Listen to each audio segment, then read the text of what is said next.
আরে দেখো দেখো, এইভাবে মুখ লুকিয়ে কোথায় যাচ্ছ? তুমি যা দেখলে ওর উপরে ভালো করে ধ্যান দাও। এই মেয়ে, তুমিও দেখো কোথায় এই টিচারটা আমার সুবিধার লাগছে না, আমাদের এর উপরে নজর রাখতে হবে। হ্যালো বন্ধুরা, এই ভিডিওটা শুধু মেয়েদের জন্য। আমার কাছে একটা গিফট আছে, যাদের এই গিফটটার দরকার তারা আমাকে কল করবে। চলো তোমরা দুজন তোমাদের ব্যাগ চেক করাও, এর মধ্যে কোনো ফালতু জিনিস নেই তো? স্যার ওর মধ্যে কিছু নেই। স্যার আমাকে কোথায় নিয়ে যাচ্ছেন? চুপচাপ কথা না বলে চলে আসো আমার সাথে, চুপচাপ আসো। এ নাও, এটা খাও, এটা তোমার জন্য খুব কাজে লাগবে। এ কি, এসব কি দেখছি? তোমাদের মতো শিক্ষকদের জন্য বাদবাকি সমস্ত শিক্ষকরা বদনাম হচ্ছে। মুখ সামলে, তোমাদের লজ্জা করে না? না না, এসব কি বলছো? এই শিক্ষক যা করেছে আমাদের ভালোর জন্যই করেছে, কোনো খারাপ কাজ করেনি। সেদিন উনি রাস্তায় ঘুরে ঘুরে কি বলছিল জানো সমস্ত মেয়েদের? জানো তুমি যে সব local company sanitary pads use করা ভালো নয়? কিন্তু সেদিন সমস্ত মেয়েরা ওনাকে ভুল বুঝে চলে গিয়েছিল।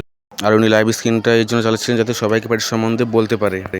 আর সেদিন ওই মেয়েটার ব্যাগে লোকাল প্যাডস মিলেছিল বলে তিনি তাকে অফিসে নিয়ে গিয়ে ভালো প্যাড দিয়ে দেয়। স্যার আমাদের ভুল হয়ে গেছে, মাফ করে দিন।